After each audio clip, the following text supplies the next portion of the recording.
Court ఆర్డర్ను ఏదైతే court order ఇచ్చిందో వాటిని కోర్టు ఆర్డర్కి అనుగుణంగా రీవాల్యుయేషన్ రీవెరిఫికేషన్ ప్రాసెస్ అనేది చేసే కార్యక్రమం చేయడం జరుగుతుంది. So had to avoid by the law. Court ఇచ్చినప్పుడు మనం పాటించాలి కదా. ఎందుకు వచ్చింది? మన గ్రూప్ అని ఎప్పుడు వచ్చేది ఉండే 10 సంవత్సరాల క్రితం.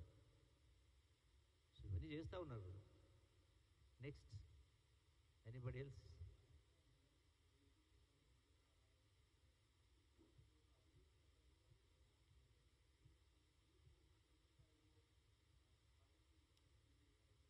అది కూలిపోయింది కాబట్టి, అది టోటల్గా కుంగిపోయింది కాబట్టి దానిపైన వాళ్ళు మేము గొప్పగా చేసిన అందరూ ఉన్నది పోయింది కాబట్టి పంపింగ్ అనేది చేయలేకపోతున్నాం కదా.